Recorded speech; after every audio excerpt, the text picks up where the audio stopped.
ago, my life had collapsed around me. I'd worked myself into exhaustion. My father died suddenly, and my relationships were in turmoil. Little did I know at the time, out of my greatest despair was to come the greatest gift.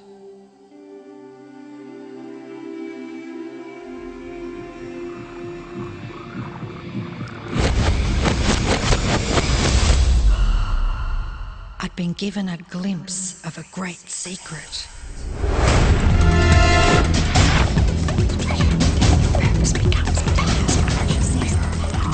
I began tracing the secret back through history.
I couldn't believe all the people who knew this. They were the greatest people in history.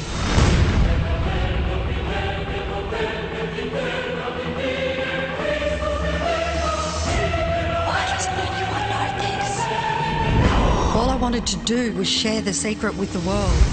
I began searching for people alive today who know the secret. One by one, they began to emerge.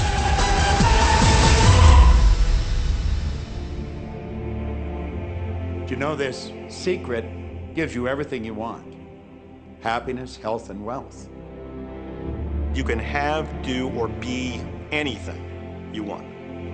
We can have whatever it is that we choose. I don't care how big it is.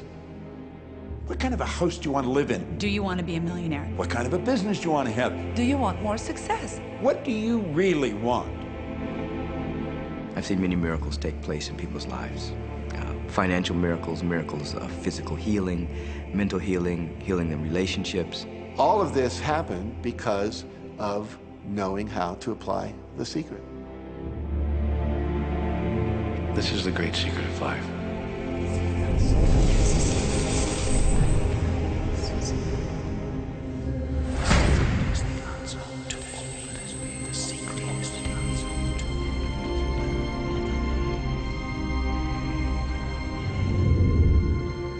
You've probably been sitting there wondering, what is the secret? I'll tell you how I have come to understand it. We all work with one infinite power. We all guide ourselves by exactly the same laws. The natural laws of the universe are so precise that we don't even have any difficulty building spaceships. We can send people to the moon, and we can time the landing with the precision of a fraction of a second. I don't care if you're in India, if you're in Australia, New Zealand, Stockholm, or London, or Toronto, or Montreal, or New York. We're all working with one power, one law. It's attraction. The secret is the law of attraction. Everything that's coming into your life, you are attracting into your life. And it's attracted to you by virtue of the images you're holding in your mind. It's what you're thinking. You see, whatever is going on in your mind, you are attracting to you. Now, wise people have always known that. You can go right back to the ancient Babylonians. They've always known this. It's a small, select group of people. Why do you think that 1% of the population earns around 96% of all the money that's being earned? Do you think that's an accident? It's no accident. It's designed that way. They understand something. They understand the secret. And you are being introduced to the secret. The simplest way for me to look at the law of attraction is if I think of myself as a magnet, and I know that a magnet will attract to it. Very basically put, the law of attraction says that like attracts like, but we're really talking at a level of thought. Our job as humans is to hold on to the thoughts of what we want, make it absolute clear in our minds what we want, and from that we start to invoke one of the greatest laws in the universe, and that's the law of attraction. You become what you think about most, but you also attract what you think about most. If you see it in here, you're going to hold it here. And that principle can be summed up in 3 simple words. Thoughts become things. What most people don't understand is a thought has a frequency. Every thought has a frequency. We can measure a thought. And so if you're thinking that thought over and over and over again, or if you're imagining in your mind, okay, having that brand new car, having the money that you need, building that company, finding your soulmate, if you imagine what that looks like, you're emitting that frequency on a consistent basis. Thoughts are sending out that magnetic signal that is drawing the parallel back to you. See yourself living in abundance, and you will attract it. It always works. It works every time with every person. Here's the problem. Most people are thinking about what they don't want, and they're wondering why it shows up over and over and over again. The law of attraction doesn't care whether you perceive something to be good or bad, or whether you don't want it or whether you do want it. It's responding to your thoughts. So if you're sitting there looking at a mountain of debt, feeling terrible about it, that's the signal you're putting out into the universe. Wow, I feel really bad because of all this debt I've got. You're just affirming it to yourself. You feel it on every level of your being. That's what you're going to get more of. The law of attraction is really obedient. When you think of the things that you want and you focus on them with all of your intention, the law of attraction will give you what you want every time. When you focus on the things that you don't want, I don't want to be late, I don't want to be late, you really are calling that into existence. The law of attraction doesn't hear that you don't want it, and so it's going to show up over and over and over again. The law of attraction is not biased to wants or don't wants. It manifests the things that you're thinking of. The law of attraction is always working.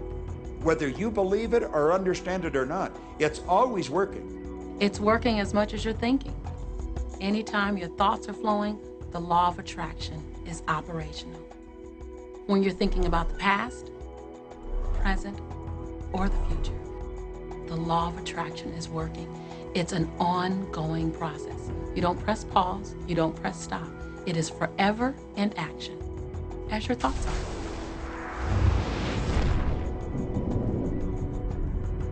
Creation is always happening.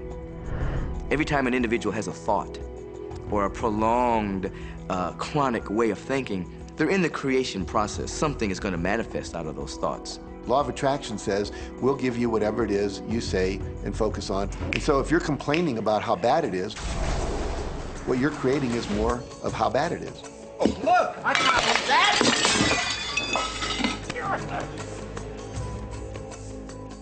I had a student named Robert.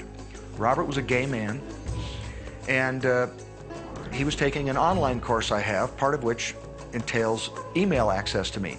And he outlined all of the grim realities of his life. In his job, all the people ganged up on him. And it was constantly stressful because of how nasty they were with him.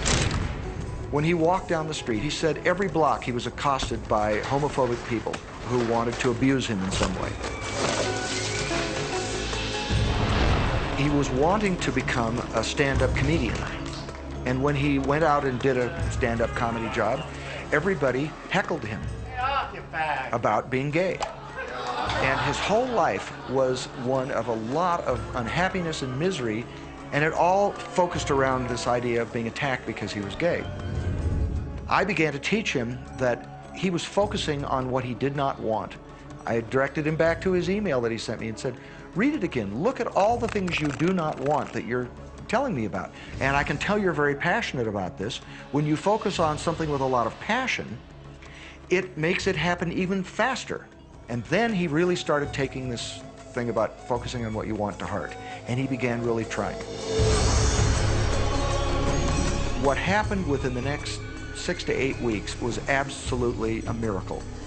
He said that all the people in his office that had been harassing him either transferred to another department, quit working at the company, or started totally leaving him alone, and he began to love his job.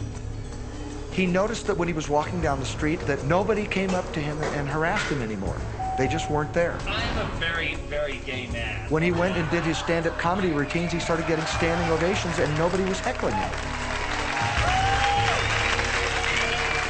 His whole life changed because he changed from focusing on what he did not want, what he was afraid of, what he wanted to avoid, to focusing on what he did want. So we may be very positive in our outlook and orientation, and we tend to attract positive people and positive events and circumstances. We may be very negative in our orientation or very angry, in which case we tend to attract negative, angry people and negative, angry circumstances. And so you end up attracting to you the predominant thoughts that you're holding in your awareness, whether those thoughts are conscious or whether they're unconscious. That's the rub. If you look very carefully when it comes to the secret and the power of our mind and the power of our intention in our daily lives, it's all around us. All we got to do is open our eyes and look. You can see law of attraction everywhere. You draw everything to yourself. The people, the job, the circumstances, the health, the wealth, the debt, the joy, the car that you drive, the community that you're in, and you've drawn them all to you like a magnet. What you think about, you bring about. Your life is a physical manifestation of the thoughts that go on in your head. I mean, I'm not talking to you from the point of view of just wishful thinking or imaginary craziness. I'm talking to you from a deeper, basic understanding. Quantum physics really begins to point to this discovery. It says that you can't have a universe without mind entering into it, that the mind is actually shaping the very thing that is being perceived. Now, if you don't understand it, doesn't mean you should reject it. You don't understand electricity, probably. First of all, no one even knows what electricity is, and yet you enjoy the benefits of it. Do you know how it works? I don't know how it works, but I do know this, that you can cook a man's dinner with electricity, and you can also cook the man. People oftentimes, when they begin to understand the great secret, become frightened of all of these negative thoughts that they have. Two things they need to be aware of. One, it has been proven now scientifically that an affirmative thought is hundreds of times more powerful than a negative thought. So that eliminates a degree of worry right there. And the second thing is that thank God there's a time delay, that all of your thoughts don't come true instantly. We'd be in trouble if they did. The time delay serves you. It allows you to reassess, think about what you want, and make a new choice. So you want to become aware of your thoughts, you want to choose your thoughts carefully, and you want to have fun with this because you are the masterpiece of your own life. You are the Michelangelo of your own life. The David that you are sculpting is you, and you do it with your thoughts. The leaders in the past who had the secret wanted to keep the power and not share the power. So they kept people ignorant of the secret. People went to work, they did their job, they came home. They were on a treadmill with no power because the secret was kept in the few. We live in a universe in which there are laws. Just as there's a law of gravity, if you fall off a building, it doesn't matter whether you're a good person or a bad person, you're gonna hit the ground. Everything that's around you right now in your life, including the things you're complaining about, you've attracted. Now, I know at first blush that's going to be something that you hate to hear. You know, you're going to immediately say, I didn't attract the car accident. I didn't attract this particular client. I didn't particularly attract the debt.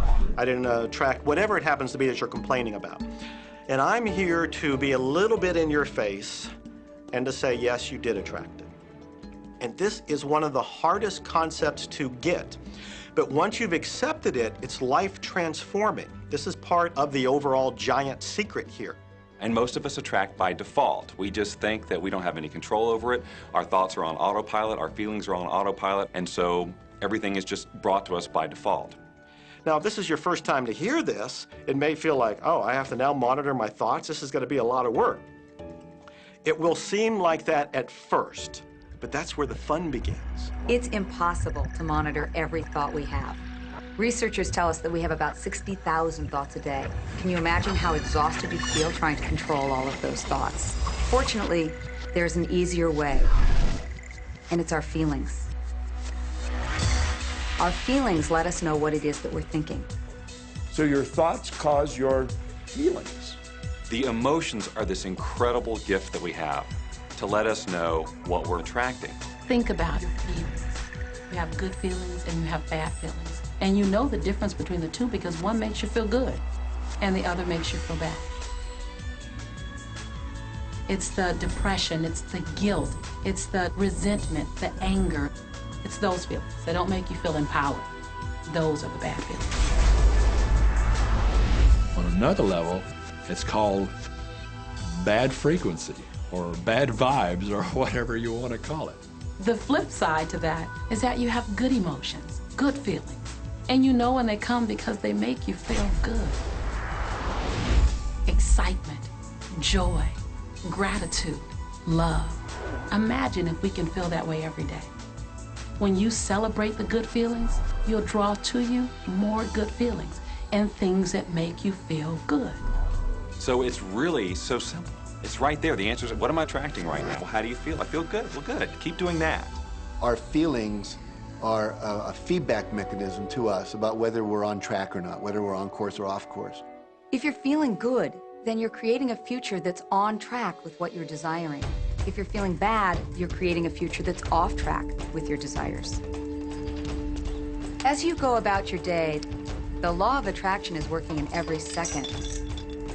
Everything we think, everything we're feeling is creating our future. If you're worried, if you're in fear, then that's bringing more of that into your life throughout the day.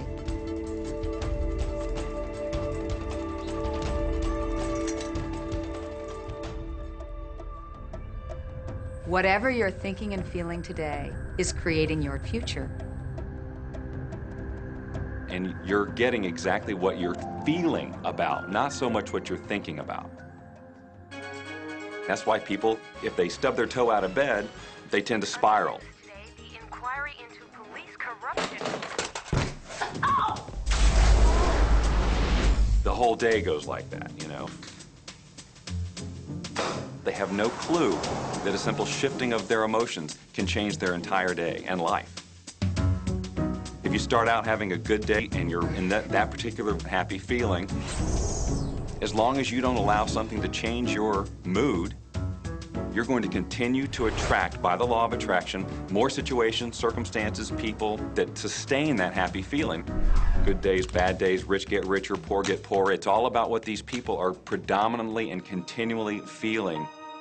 You can begin right now to feel healthy. You can begin to feel prosperous. You can begin to feel the love that's surrounding you, even if it's not there.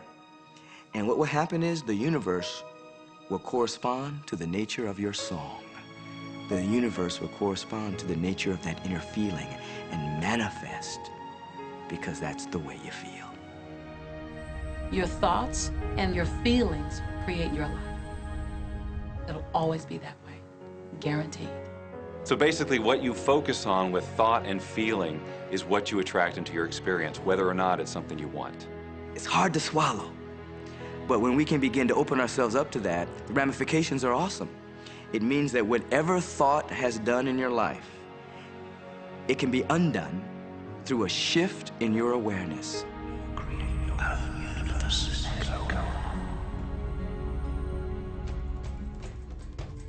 It's really important that you feel good, because this feeling good is what goes out as a signal into the universe and starts to attract more of itself to you. So the more you can feel good, the more you will attract the things that help you feel good in order to keep bringing you up higher and higher. When you're feeling down, do you know that you can change it like that? Put on a beautiful piece of music. Start singing. That'll change your emotion. Or think of something beautiful. Think of a baby. Maybe one you love. And dwell on it. Really keep that thought in your mind. Block everything out but that thought. I guarantee you'll start to feel good. This principle applies to your family pet, for instance, which I believe are wonderful because they put you in a great emotional state. When you feel love for your pet, that's a great state of love. It's going to bring goodness into your life. What a gift that is. Once you begin to understand and truly master your thoughts and feelings, that's when you see how you create your own reality. That's where your freedom is. That's where all your power is. That's when you see how you can become a deliberate creator of your life. And when you are a deliberate creator of your life and you use this law of attraction, you will have a life that is beyond what you can possibly imagine right now. Since I learned the secret and started applying it to my life has truly become magical. I think the kind of life that everybody dreams of, and I live on a day-to-day basis. I live in a $4.5 million mansion. I have a wife to die for. I get to vacation in all the fabulous spots of the world. I've climbed mountains, I've explored, I've been on safari. And all of this happened and continues to happen because of knowing how to apply the secret. Life can be absolutely phenomenal, and it should be, and it will be, when you start using the secret. The aspiration of pure, intense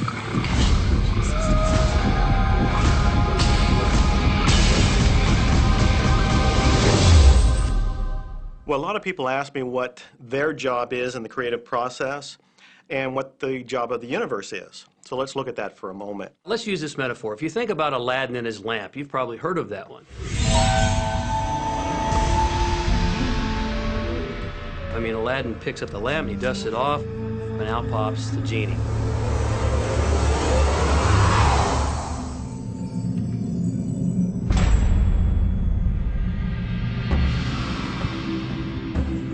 And the genie always says one thing. Your wish is my command. If you trace the story back to its origins, you know, we now think that there's 3 wishes, but if you trace the story back to its origins, there's absolutely no limit whatsoever to the wishes. Think about that one. Now, let's take this metaphor and blow it out and apply it to you and your life. Remember, Aladdin is the one who always asks for what he wants. Then you've got the universe at large, which is this grand genie, and traditions, you know, have called it so many different things. Your holy guardian angel, your higher self. I mean, we could put any label on it, and you choose the one that works best for you. But every tradition has told us there's something bigger than us. And the genie always says one thing. Your wish is my command. There is a creative process, a 3-step process, and it's been around for 2,000 years. The first step is to ask. Make a command to the universe. Let the universe know what you want. The universe responds to your thoughts.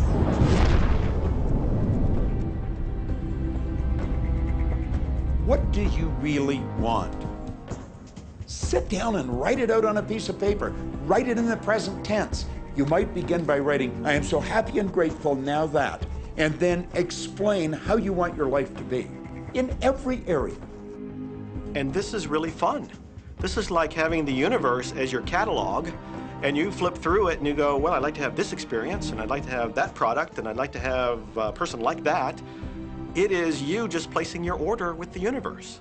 It's really that easy. Step 2 is believe. Believe that it's already yours. Have what I love to call unwavering faith, believing in the unseen.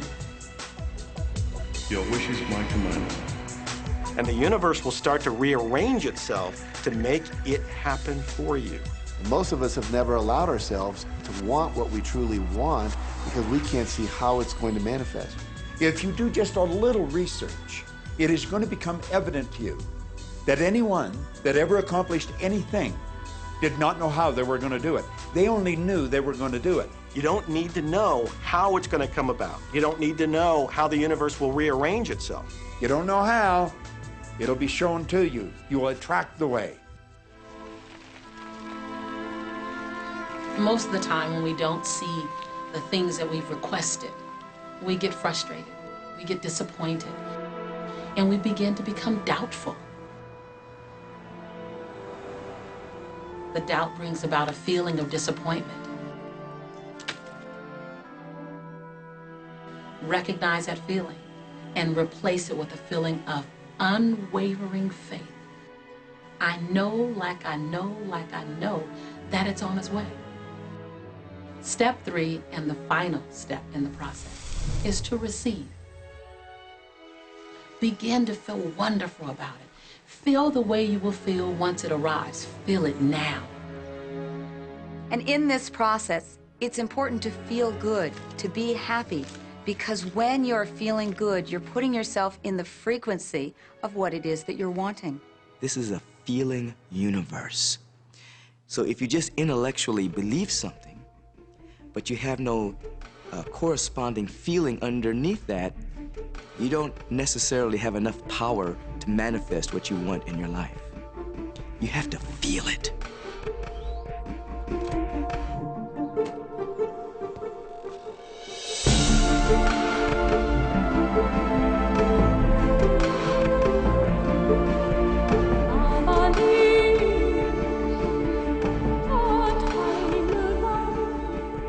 And when you turn that fantasy into a fact, you're in the position to build bigger and better fantasies. And that, my friend, is the creative process. So the law of attraction, the study and practice of the law of attraction is just figuring out what will help you generate the feelings of having it now. Go test drive that car. Go shop for that home. Get in the house. Do whatever you have to do to generate the feelings of having it now and remember them. Whatever you can do to do that will help you to literally attract it. It could be you wake up and it's just there, it's manifest. Or you might get some inspired idea of some action to take. You certainly shouldn't be going, well, I could do it this way, but man, I would hate that, because you're not on the right track if that's the case. Action will sometimes be required, but if you're really doing it in line with what the universe is trying to deliver, it's going to feel joyous, you're going to feel so alive, time will just stop, you could do it all day. The universe likes speed. Don't delay, don't second guess, don't doubt. When the opportunity's there, when the impulse is there, when the intuitive nudge from within is there, act. That's your job. And that's all you have to do. You will attract everything that you require.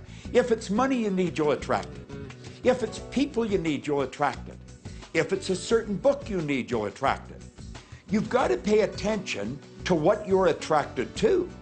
Because as you hold images of what you want, you're going to be attracted to things and they're going to be attracted to you. But it literally moves into physical reality with and through you. And it does that by law. You can start with nothing. And out of nothing, and out of no way, a way will be made. Think of this. A car driving through the night, the headlights only go 100 to 200 feet forward.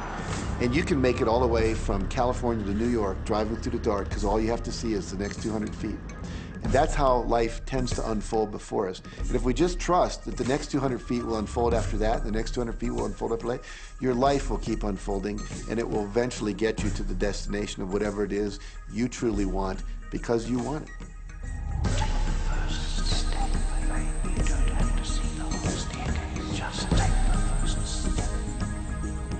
Well, another thing people wonder about is how long is this going to take? How long will it take to manifest the car, the relationship, the money, whatever it happens to be? Well, I don't have any rule book that says it's going to take you 30 minutes or 3 days or 30 days. I think it's more a matter of you being in alignment with the universe itself. Size it's nothing to the universe. It is no more difficult to attract on a scientific level something that we consider huge to something that we consider infinitesimally small. The universe does everything it does with zero effort. Grass doesn't strain to grow. It's effortless. It's just this great design.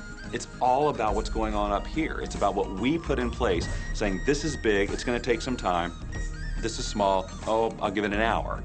You know, those are our rules that we define. There are no rules according to the universe. You provide the feelings of having it now, it will respond. Some people have an easier time with little things, and so we sometimes say, well, start with something small, like a cup of coffee. Make it your intention to attract a cup of coffee today. Hold an image of talking to an old friend that you haven't seen for a long time. Somehow or another, somebody's going to start talking to you about that person. That person's going to phone you, or you'll get a letter from them. People are amazed how that I line up car parks, and I've done this right from when I first understood the secret. I would visualize a car space exactly where I want it, and 95% of the time it would be there for me, and I just pull straight in. 5% of the time I have to wait just a minute or two, and the person would pull out and I'd pull in. So I do that all the time.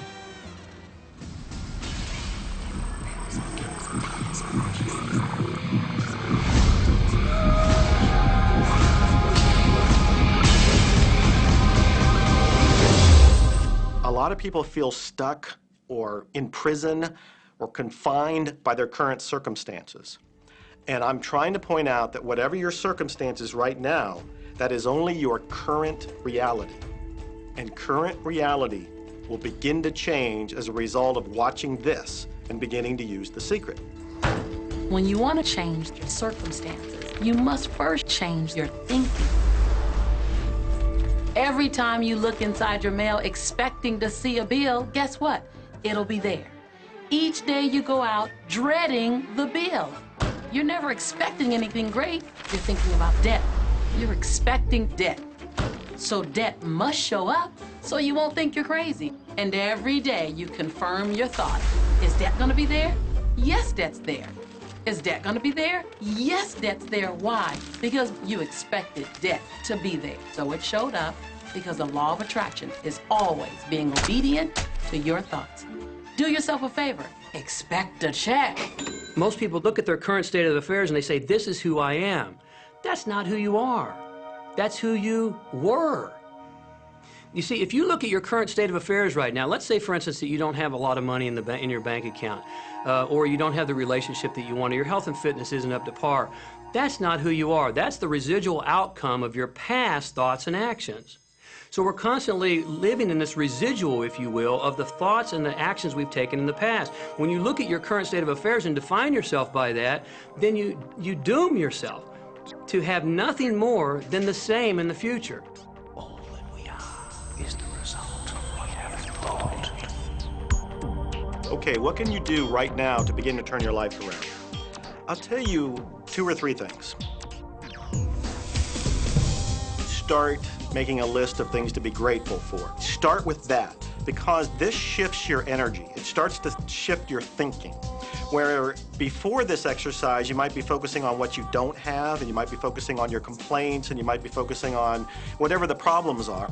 When you do this exercise, you start to go in a different direction. You start to be grateful for all the things that you feel good about. Gratitude is absolutely the way to bring more into your life. Every man knows that when his wife's appreciating him for the little things he does, what does he want to do? He wants to do more. It's always about appreciation. It pulls things in. It attracts support. I've said for many years that whatever we think about and thank about, we bring about. because that's that feeling that you have to have, you know. And so for me, it's been such a powerful exercise every morning to get up and say thank you. Every morning when my feet hit the floor, thank you. And then I start running through what I'm grateful for as I'm going to brush my teeth and do the things I do in the morning. And I'm not just thinking about them and doing some rote routine, but I'm putting it out there and I'm feeling the feelings of gratitude. Because as soon as you start to feel differently about what you already have, you will start to attract more of the good things, more of the things you can be grateful for. Because you can look around and say, well, look, I don't have the car I want, I don't have the house I want, I don't have the health I want, I don't have the spouse I want. Well, back up, back up. Those are all the things you don't want. Focus on what you already have that you're grateful for. And it might be you have the eyes to watch this. It might be the clothes that you have. Yes, you might prefer something else, and you might get something else pretty soon if you start feeling grateful for what you have. I think everybody goes through times when they say, oh man, things aren't working right, or things are going bad, and there were some things going on in my family, and I found a rock. I was just sitting here holding this rock. You might see me carrying around. I found a rock. I stuck it in my pocket, and I said, you know what? Every time I touch this rock, I'm going to think of something that I'm grateful for. And so every morning when I get up in the morning, I pick it up off the dresser, I put it in my pocket, and I go through the things that I'm grateful for. At night, what do? You empty your pocket, and there it is again. And I've had some different experiences with that. I've had some amazing experiences. I had a guy from South Africa, and he saw me drop it. He said, what is that? Well, what's that? I explained it to him, so he started calling it a gratitude rock. Gratitude rock. 2 weeks later, I got an email from him, from South Africa. And he said, my son is dying from a rare disease. It's a type of hepatitis. He said, would you send me 3 gratitude rocks?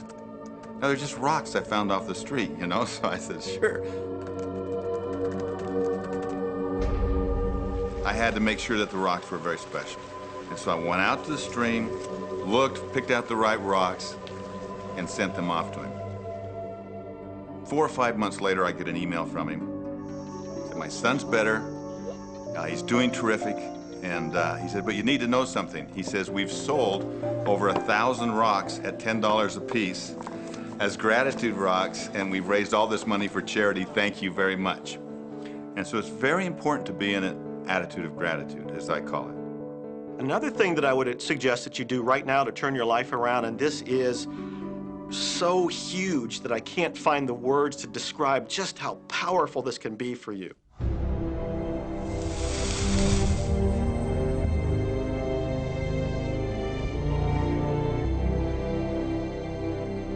I took the visualization process from the Apollo program and instituted it during the 1980s and 90s into the Olympic program. And it was called Visual Motor Rehearsal. When you visualize, then you materialize. And the interesting thing about the mind is we took Olympic athletes and then hooked them up to sophisticated biofeedback equipment and had them run their event only in their mind. Incredibly, the same muscles fired in the same sequence when they were running the race in their mind as when they were running it on the track. How could this be? Because the mind can't distinguish whether you're really doing it or whether it's just a practice. I think if you've been there in the mind, you'll go there in the body. When you're visualizing, when you've got that picture playing out in your mind, always and only dwell upon the end result.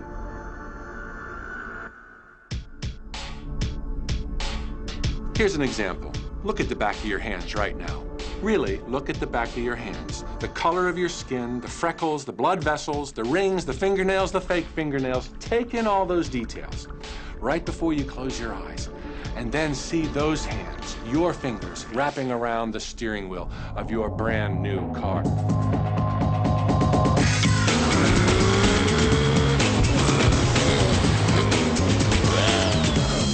This is such a holographic experience, so real in this moment, that you don't even feel like you need the car because it feels like you already have it. It's the feeling that really creates the attraction. not just the picture or the thought. And I think for a lot of people, they think, well, if I think positive thoughts, or if I visualize having what I want, that'll be enough. But if you're doing that and still not feeling abundant or feeling, you know, loving and joyful, then it doesn't, from my mind, really create the power of the attraction. This is where the secret actually moves into action.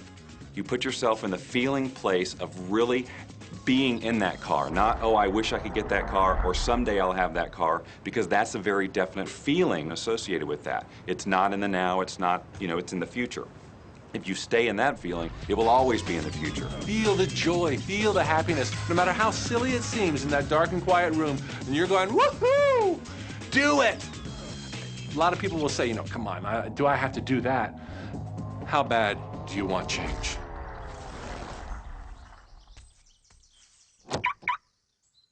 Now that feeling and that inner seeing will begin to be an open doorway through which the power of the universe will begin to express.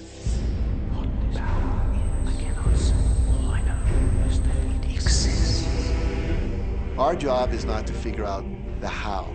The how will show up out of the commitment and the belief in the what. The hows are the domain of the universe. It always knows the shortest, quickest, fastest, most harmonious way between you and your dream. If you turn it over to the universe, you will be surprised and dazzled by what is delivered to you. This is where magic and miracles happen. Well, I would say you want to do this virtually daily, but my disclaimer is this should never be a chore. What's really bottom line importance here to the whole secret is feeling good. You want to feel exhilarated by this whole process. You want to be high, happy, in tune as much as possible. The only difference between people who live in this way, who live in the magic of life, and those who don't, is that the people who live in the magic of life have habituated ways of being. They've made a habit of using the law of attraction, and magic happens with them wherever they go. Because they remember to use it. They use it all the time, not just as a one-time event. People hold that for a while, and they're really a champion at it. And they say, you know what, I'm fired up, I saw this program, and I'm going to change my life. And yet, you know, results aren't showing, and beneath the surface, it's just about ready to break through. And someone will look at the surface results and go, this stuff doesn't work. And you know what? The universe says, your wish is my command. And it goes down. You know, knowing the law of attraction, I wanted to really put it to use and to see if it was, you know, what would happen. And in 1995, I started to create something called a vision board, where I take something that I would want to achieve, or something that I want to attract, like a car or a watch or the soulmate of my dreams, and I'd put a picture of what I wanted up on this board called the vision board. And every day I would sit in my office and I would look up at this board and I would start to visualize. I would really get into the state of having already acquired it. And I was getting ready to move as we put all the furniture, all the boxes put into storage. And I made 3 different moves over a period of 5 years. And then I ended up in California and bought this house, renovated it for a year, and then had all the stuff brought from my former home 5 years earlier. One morning, about 7:30 in the morning, my son comes into my office, and one of the boxes that was sealed for 5 years was right at the doorstep. And my son, Keenan, was sitting on the box, banging away at the box, and I said, sweetheart, will you please stop me? I'm doing some work here. And he says, what's in the boxes, Daddy? And I said, well, honey, those are my vision boards. What's a vision board? I said, well, it's where I put all my goals up. I cut them out and I put all my goals up as something that I want to achieve in my life. And of course, at 5.5 years old, he didn't understand it. So I said, sweetie, let me just show you, because that'll be the easiest way to do it. And so I cut the box open. And when I pulled up the vision boards, there was a picture on there of a home that I was visualizing 5 years earlier. And what was shocking to me was we were living in that house, not a house like it. I had bought my dream home, renovated it, and didn't even know it. But I looked at that house, I started to cry because I was just blown away. Why are you crying? Honey, I finally understand how the law of attraction works. I finally understand the power of visualization. I finally understand everything that I've read, everything that I've worked with my whole life, the way I've built companies. It worked for my home as well. And I bought our dream home and didn't even know it.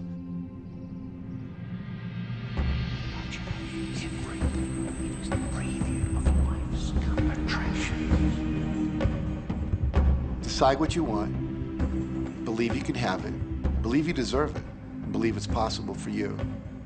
And then close your eyes every day for several minutes and visualize having what you already want and feeling the feelings of already having it. Come out of that and focus on what you're grateful for already.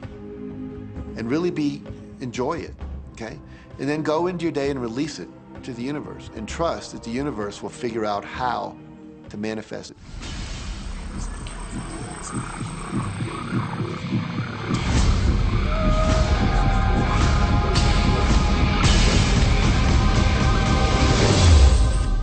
No, The Secret was definitely a real transformation for me because I grew up in a family where my dad was very negative, thought that rich people were people that had ripped everyone off, thought that anyone who had money, must have deceived somebody. And so I grew up with a lot of beliefs about money, that if you had it, it made you bad. Only evil people have money. And, money doesn't grow on trees. That was a big one. Who do you think I am, Rockefeller? That was one of his favorite phrases. So I grew up truly believing that life was difficult, that it was hard, you had to struggle. And it was only when I met W. Clement Stone that I literally began to shift my life. Whatever the mind of man can conceive and achieve. When I was working with Stone, he said, I want you to set a goal that's so big that if you achieved it, it would blow your mind. And you would know it's only because of what I've taught you that you would have achieved this goal. Well, at the time, I was making about $8,000 a year. And for some reason, I wanted something that was really measurable. So I said, I want to make $100,000 in a year. And I had no idea how I could do that. I saw no strategy, no possibility, but I just said, I'm going to declare that, I'm going to believe it, I'm going to act as if it's true, and release it. And so I did that. And one of the things he taught me was every day to close your eyes and visualize the goal as if it's already achieved. And I had actually made a $100,000 bill that I put on the ceiling. So the first thing I'd see when I woke up, I'd look up and there it was. It would remind me that this was my intention. And then I would close my eyes and visualize having this $100,000 a year lifestyle. And interestingly enough, nothing major happened for about 30 days. I didn't have any great breakthrough ideas. No one was offering me more money. And all of a sudden, I was in the shower, it was about 4 weeks into it, and I had a $100,000 idea. It just came right into my head. I had a book I had written, and I said, if I could sell 400,000 copies of my book at a quarter each, that'd be $100,000. Now, the book was there, but I never had this thought. And one of the secrets, I think, is that when you have inspired thought, you have to trust it, and you have to act on it. Now, I didn't know how to do that. I didn't know how I was going to sell 400,000 copies. We'd never done that. And then I saw the National Enquirer at the supermarket. I had seen that millions of times, and it was just background. And all of a sudden, it jumped out of me as foreground, and I thought, wow, if readers knew about my book, certainly 400,000 people would go out and buy it. And about 6 weeks later, I gave a talk at Hunter College in New York to 600 teachers, and this lady comes up at the end and she says, that was a great talk. I'd like to interview you. Let me give you my card. And I said, who do you write for? I'm a freelancer, but I sell most of my stuff to the National Enquirer. And I had this little theme from the Twilight Zone went off in my head. Nah, nah, nah, nah, nah, nah. You're like, whoa, this stuff's really working. So that article came out, and our book sales started to take off. But the point I want to make is that I was attracting into my life all these different events, including this person. And to make a long story short, I did not make $100,000 that year. We made $92,327. But do you think we were like depressed and going, this doesn't work? No, we were going, whoa, this is amazing. And so my wife said to me, wow, if it works for 100,000, you think it'd work for $1 million? And I said, I don't know, I think so, let's try it. My publisher actually wrote me a check as a royalty check for our first Chicken Soup for the Soul book. And he actually put a smiley face in his signature because it was the first $1 million check he'd ever written. And so I know from my own experience, because I wanted to test it, does this secret really work? And we put it to the test, it absolutely worked. And now I live my life from that every single day. Well, I can just imagine what a lot of people that are watching this are thinking. And that is, how can I attract more money into my life? How can I get more of the green stuff? How can I get more wealth and prosperity? How can I, when I love my job, deal with the credit card debt that I have? And the realization that maybe there's a ceiling on the money that can come in because it's coming to me through my job. How can I bring in more? Intended. This goes back to one of the things we've been talking about throughout the whole secret. Your job is to declare what you would like to have from the catalog of the universe. Well, if cash is one of them, say how much you would like to have. I would like to have $25,000 unexpected income within the next 30 days, or whatever it happens to be. It should be believable for you. Most people have a goal of getting out of debt. That'll keep you in debt forever.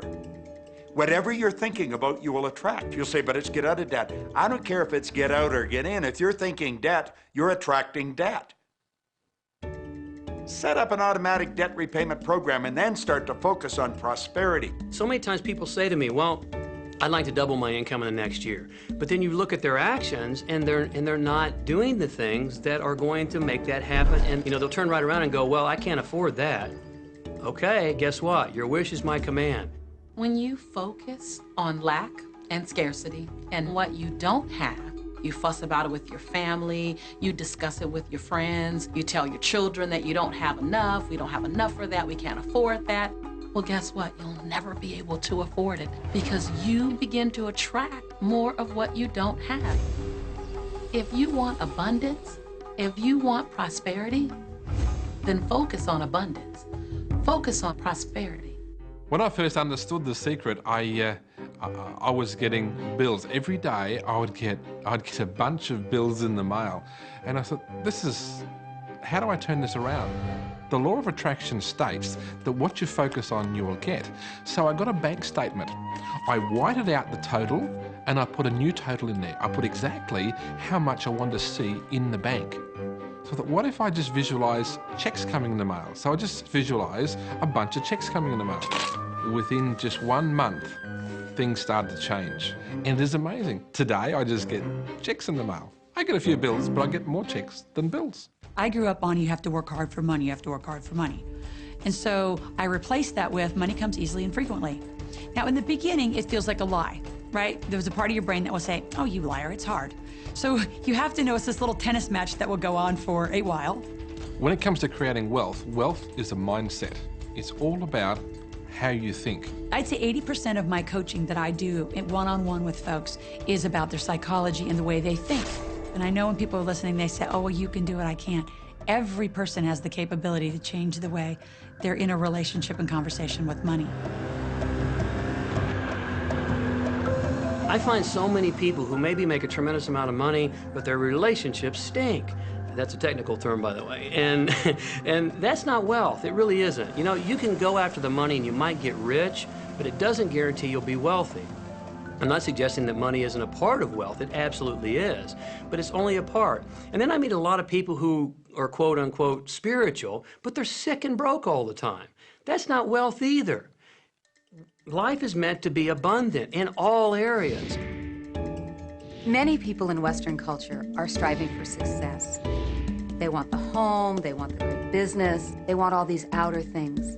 But what we found in our research is that having these outer things does not necessarily guarantee what we really want, which is happiness.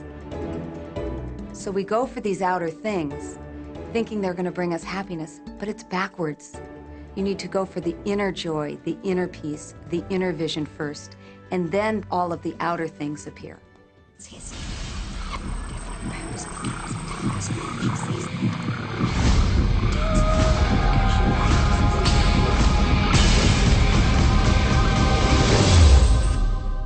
The secret means for me actually that we are creators of our universe, and that every wish of what we want to create will manifest in our life.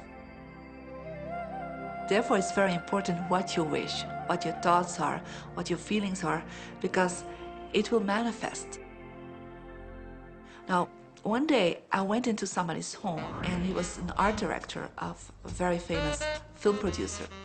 And in every corner, he had this beautiful image of a woman, a naked woman dressed with a fabric, kind of doing this, kind of saying, oh, I don't look at you, I don't see you, And I said, I think you have trouble in your romance. Are you a clairvoyant or something?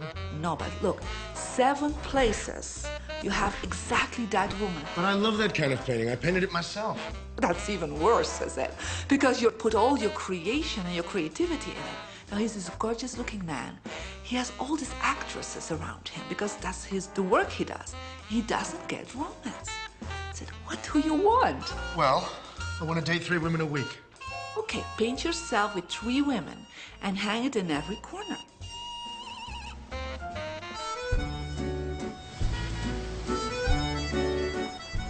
Six months later, I see him in Europe and said, how is your love life? Great. They just call me. They all want to date me. Because that's your wish. Now I have like 3 dates a week. They're fighting over me. Good on you. But I really want to stabilize a little bit. I want marriage, and I want romance. Well, paint it, okay? So he painted a beautiful romantic relationship. And a year later, he got married and is very happy. Because he put another wish out. But he wished it in himself for years, but it did not happen. Because his wish could not manifest because the outer level of himself, his house, was just contradicting himself all the time. So if you know this knowledge, you should start playing with it. Inside relationships, it's important to first understand who's coming into the relationship, and not your partner, but to understand yourself. How can you ever expect anyone else to enjoy your company if you don't enjoy your own company? And so, again, the law of attraction, or the secret, is about bringing that into your life, and you've got to get really, really clear. Here's the question I would ask you to consider. Do you treat yourself the way that you want other people to treat you? You become the solution for you. Don't now you owe me and you need to give me more. Instead, give more to yourself. Take time off to give to yourself, in a sense, to fill yourself up to fullness, to where now you can overflow in giving. I got into many relationships expecting my partner to show me my beauty because I didn't see my own beauty. See, when I was growing up, my heroes or my she-ros were the Bionic Woman, Wonder Woman, or Charlie's Angels. And while they're wonderful, they didn't look like me. It wasn't until I fell in love with Lisa, my mocha skin, my full lips, my round hips, my curly hair. It wasn't until that moment that I fell in love with me that the rest of the world was able to fall in love with me as well. There's something so magnificent about you. I have been studying me for 44 years. I want to kiss myself. Because you're going to get to love yourself. I'm not talking about conceit. I'm talking about a healthy respect for yourself. And as you love yourself, you'll love others. In relationships, we're so used to complaining about other people. My coworkers are so difficult to work with. My husband makes me so mad. Children are so lazy. It's always focusing on the other person. But for relationships to really work, we need to focus on what we appreciate about the other person, not what we're complaining about. When we're complaining about those things, we're only getting more of those things.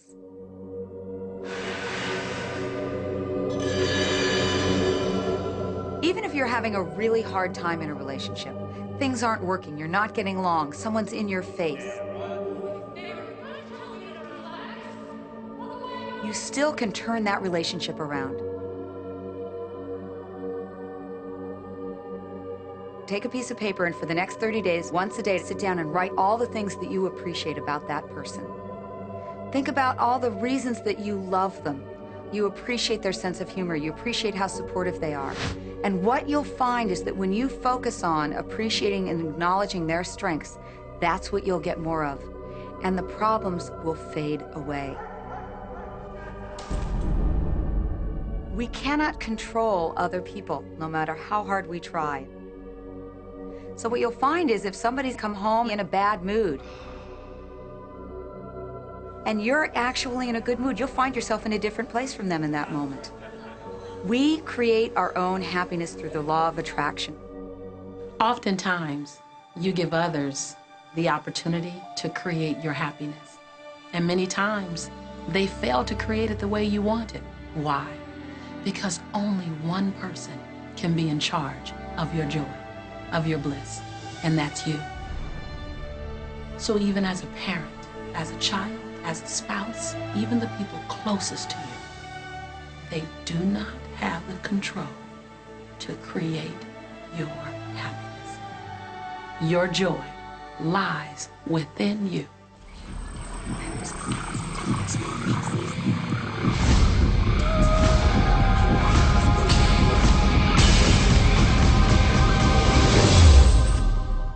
It's important to recognize that our body is really the product of our thoughts.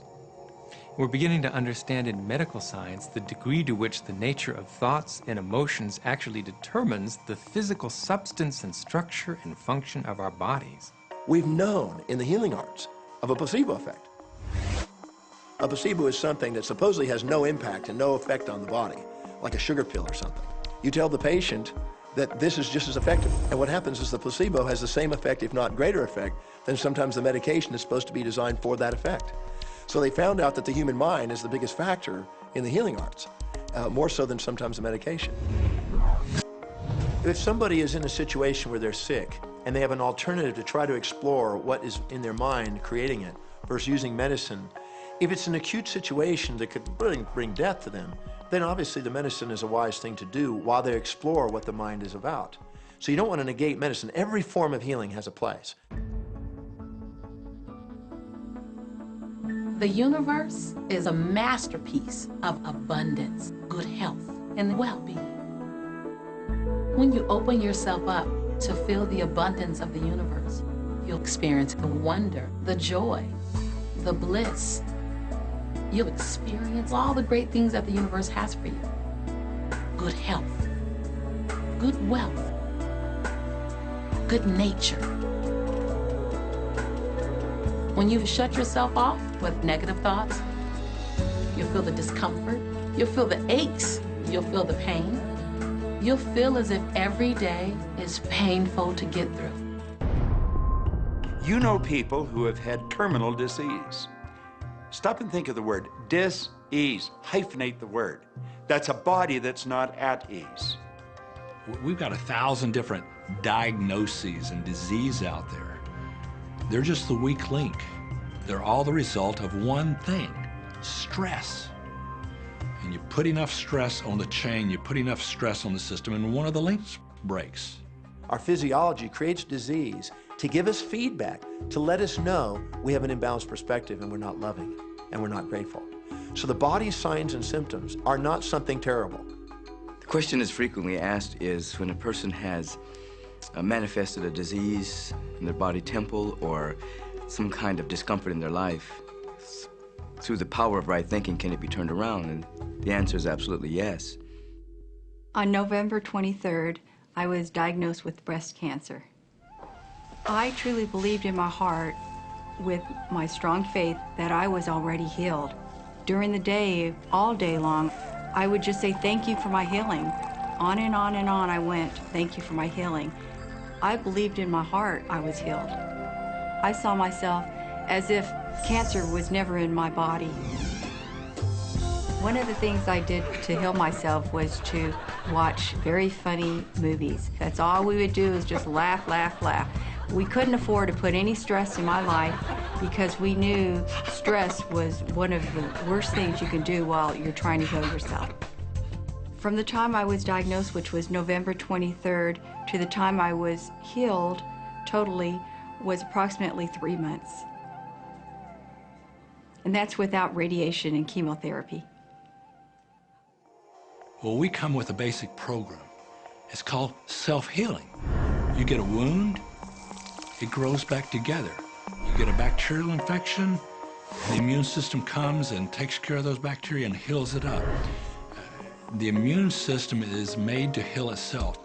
Dis-ease cannot live in a body that's in a healthy emotional state. Your body is casting off millions of cells every second, and it's creating millions of new cells.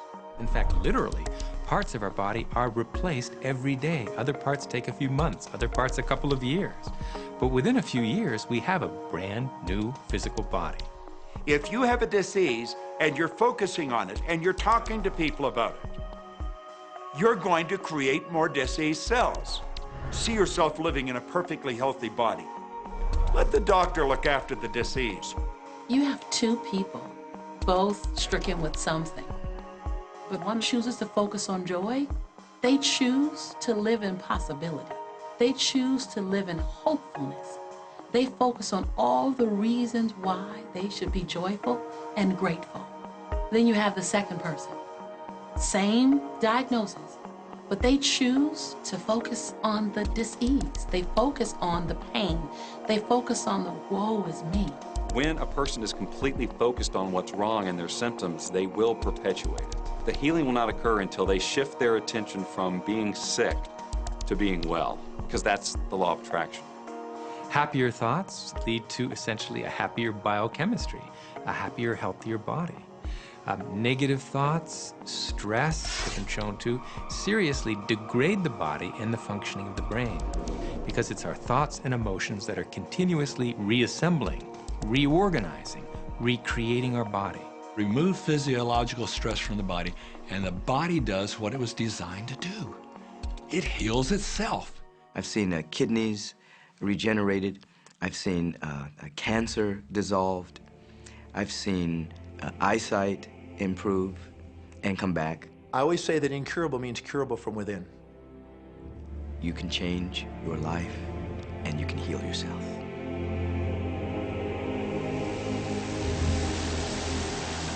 Well, my story begins on March 10, 1981. It really changed my whole life. It was a day I'll never forget.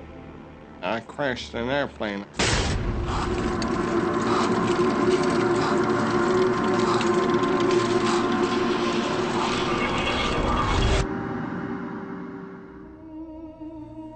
I ended up in the hospital completely paralyzed. My spinal cord was crushed. I broke the first and second cervical vertebrae.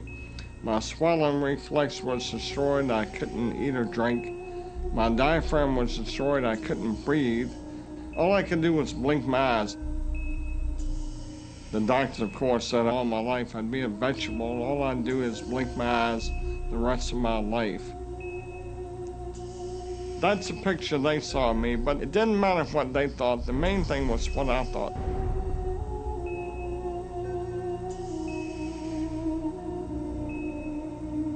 I pictured myself being a normal person again, walking out of that hospital. The only thing I had to work with in the hospital was my mind. As long as you have your mind, you can put things back together again. I was hooked to a respirator, and they said I'd never breathe on my own again because my diaphragm was destroyed. But this little voice kept saying to me, breathe deep, breathe deep.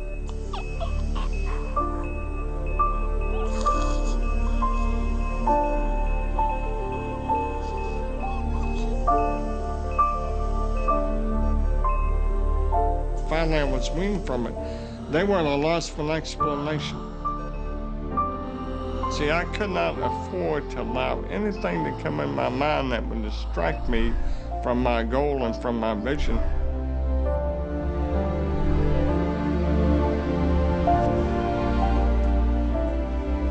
Well, I set a goal to walk out of the hospital on Christmas. That was my goal.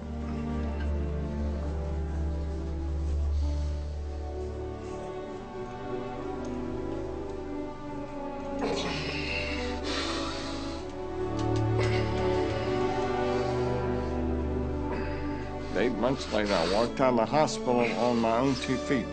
They said it couldn't be done. That's a day I will never forget. For people that are sitting out there right now watching this program that are hurting, if I wanted to sum up my life and sum up for people what they can do in life, I would sum it up this way in 6 words. Man becomes what he thinks about.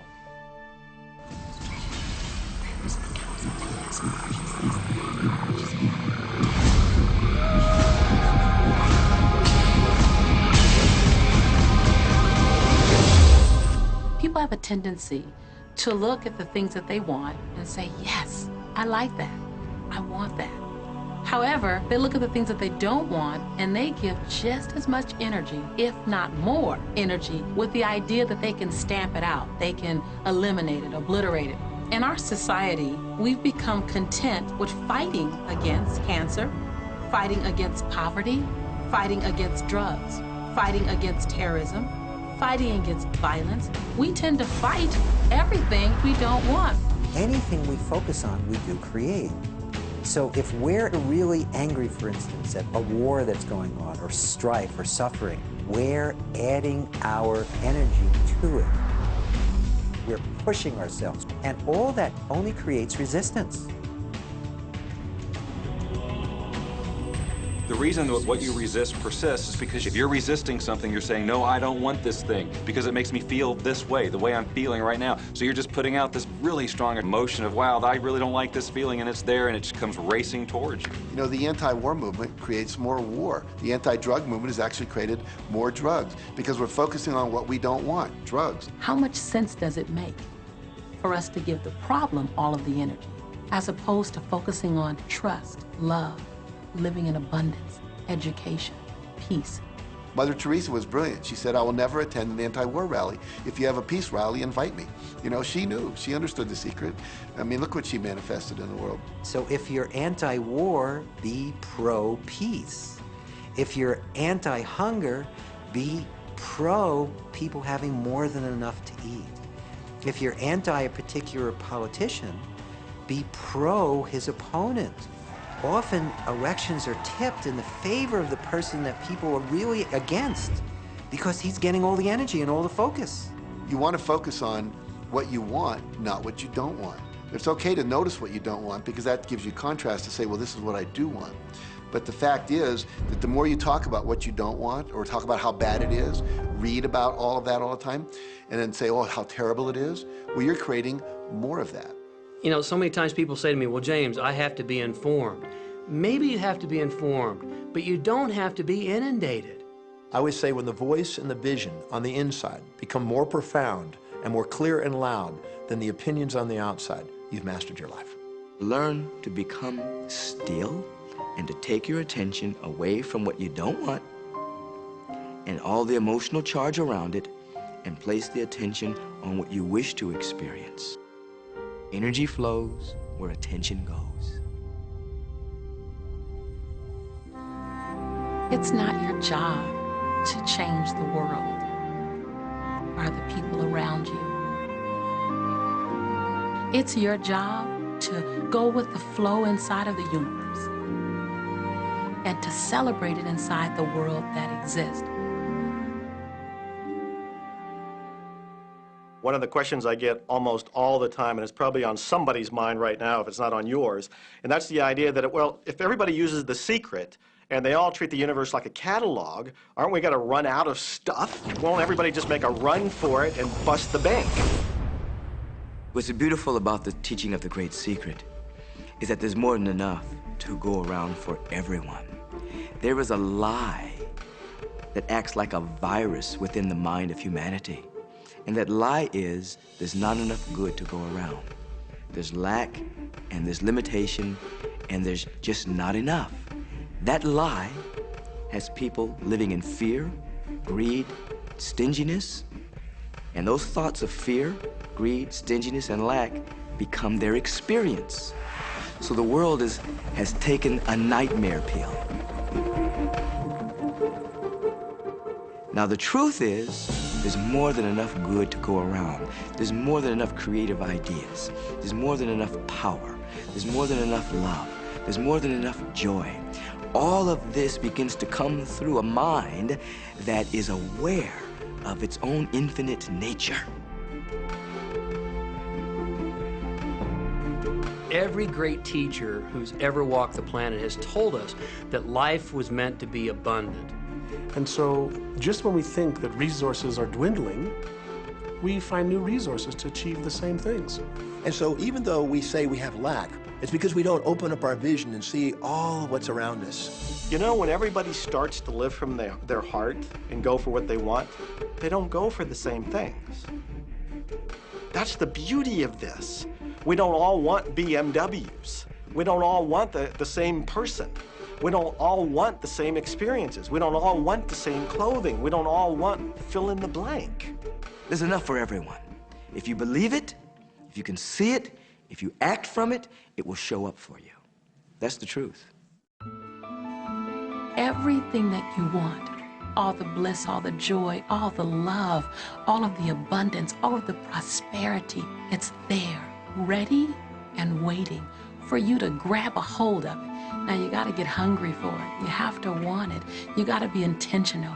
And when you become intentional and on fire for what you want, the universe will deliver you every single thing that you've been wanting.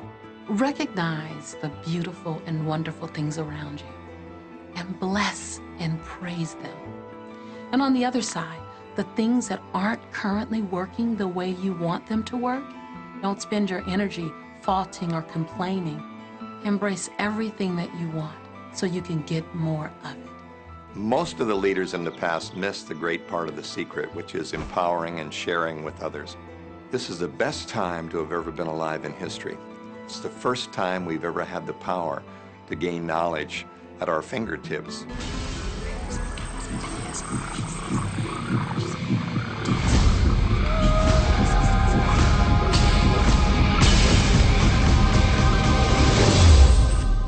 When we look around us, even at our own bodies, what we see is the tip of the iceberg. Think of this for a moment. Take your hand and look at it. Now, your hand looks solid, but it's really not. If you put it under a proper microscope, you'd see a mass of energy vibrating. Everything is made up of the exact same thing, whether it's your hand, whether it's the ocean, or whether it's a star. Everything is energy. And let me help you understand that just a little bit. There's the universe, of course, and our galaxy, and our planet, and then individuals, and then inside of this body are organ systems, and then there's cells, and then there's molecules, and then there's atoms, and then there is energy. So there are a lot of levels to talk about something on, but everything in the universe is energy. I don't care what city you're living in, you've got enough power in your body, potential power, to illuminate the whole city for nearly a week. Most people define themselves by this finite body, but you're not a finite body. I mean, even under a microscope, you're an energy field. Well, what we know about energy is this. You go to a quantum physicist and you say, what creates the world? And he or she will say, energy.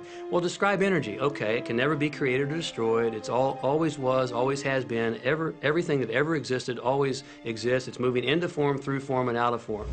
Okay, great. You go to a theologian and you ask the question, what created the universe? And he or she will say, God. Okay, describe God. Always was and always has been, never can be created or destroyed, all that ever was, always will be, always moving into form, through form, and out of form. You see, it's the same description, just different terminology. And so if you think you're this meat suit running around, think again. You're a spiritual being. You're an energy field operating in a larger energy field. We're all connected. We just don't see it. There isn't an out there and an in here. Everything in the universe is connected. It's just one energy field. We often get distracted with this thing called our body and our physical being. That just holds your spirit. And your spirit is so big, it fills a room. You are eternal life. You're source energy. You are God manifested in human form, made to perfection. Scripturally, we could say that we are the image and the likeness of God. We could say we are another way that the universe is becoming conscious of itself. We could say that we are the infinite field of unfolding possibility. All of that would be true. Every great tradition has told you that you were created in the image and the likeness of the creative source. That means that you have God potential and power to create your world, and you are. You are.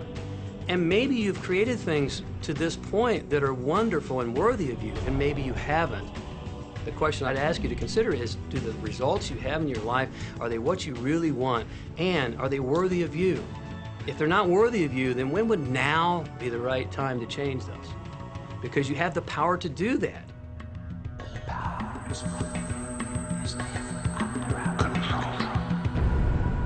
You know, a lot of people feel like they're victims in life, and they'll often point to past events, perhaps growing up with an abusive parent or in a dysfunctional family. And I would add as a parenthesis here that most psychologists believe that about 85% of families are dysfunctional, so it's like all of a sudden you're not so unique.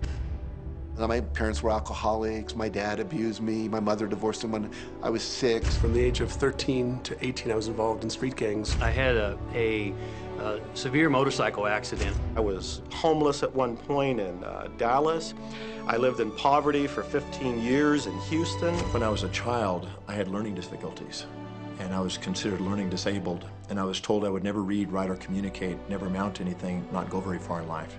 I mean, that's almost everybody's story in some form or not. So that's just called so what. The real what is, what are you going to do now? What do you choose now? Because you can either keep focusing on that or you can focus on what you want. And when people start focusing on what they want, what they don't want falls away.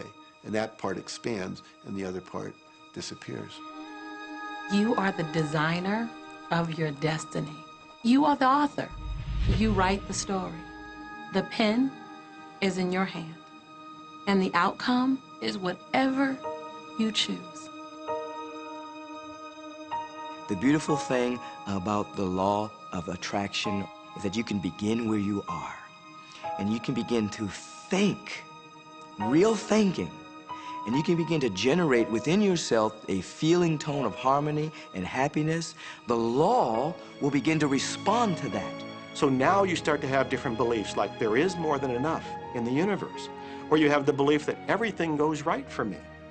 Or you have the belief that I'm not getting older, I'm getting younger. We can create it the way we want it by using the law of attraction. And you can break yourself free from your hereditary patterns, cultural codes, social beliefs, and prove once and for all that the power within you is greater than the power that's in the world.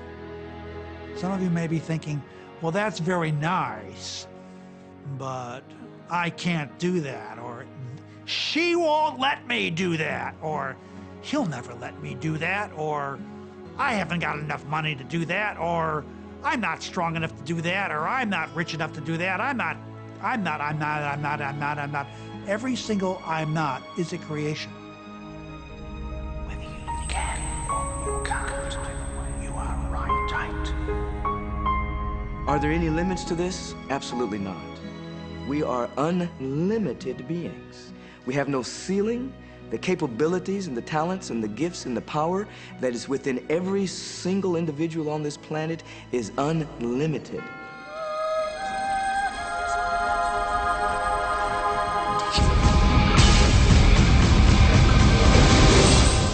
There is no blackboard in the sky on which God has written your purpose, your mission in life. There's no blackboard in the sky that says, Neil Donald Walsh, a handsome guy who lived in the first part of the 21st century, who, colon, then there's a blank, you know, and all I have to do to really understand what I'm doing here, why I'm here, is to find that blackboard and find out what God really has in mind for me. But the blackboard doesn't exist. So your purpose is what you say it is. Your mission is the mission you give yourself. Your life will be what you create it as, and no one will stand in judgment of it now or ever. It took a lot of years for me to get this, because I grew up very much with this idea that, you know, there was something I was supposed to do, and if I wasn't doing it, I was like, God wouldn't be happy with me, you know?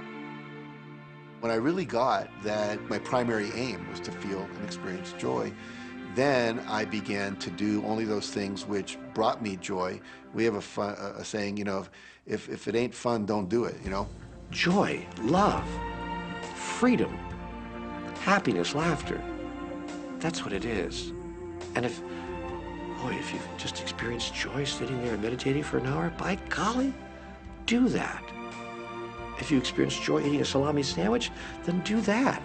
When I pet my cat, I'm in a state of joy. When I walk in nature, I'm in a state of joy. So I want to constantly put myself in that state. And when I do that, then all I have to do is have the intention of what I want, and what I want manifest. So inner happiness actually is the fuel of success. Anything that makes you feel good is always going to be drawing in more. You are listening to this right now. It's you that drew this into your life. It's your choice whether you want to take it and utilize it, If it feels good, if it doesn't feel good, then you know, let it go. Find something that feels good, that resonates with your heart.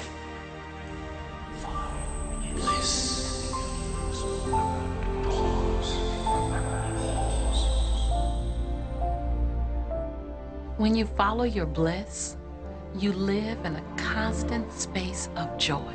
You open yourself up to the abundance of the universe. You're excited to share your life with those you love. And your excitement, your passion, your bliss, it becomes contagious. And that's what I'm doing almost all the time, is I'm following my excitement, I'm following my passion, I'm following my enthusiasm, and I'm doing it throughout Joe's day. Enjoy life with us, because life is phenomenal. It's a magnificent trip. You will live in a different reality, a different life, and people will look at you and say, what do you do different than me? Well, the only thing that is different is that you work with a secret. And then you can do and have and be things that people would say that's impossible for you to do and have and be. We're really now moving into a new era. It's the era where the last frontier is not space, as Star Trek would say, but it's going to be mind. I see a future of unbounded potential, unbounded possibilities. Remember, we're using at most 5% of the potential of the human mind.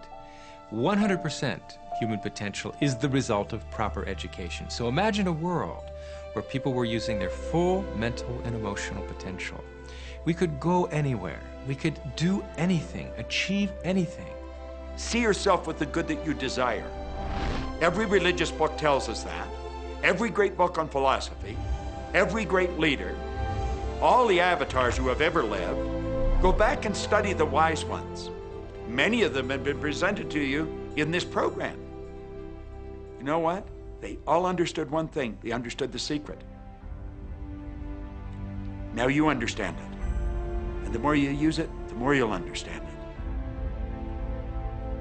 it. You've come to this juncture in your life merely because something in you kept saying, you deserve to be happy. You are born to add something, to add value to this world, to simply be the best that you can be.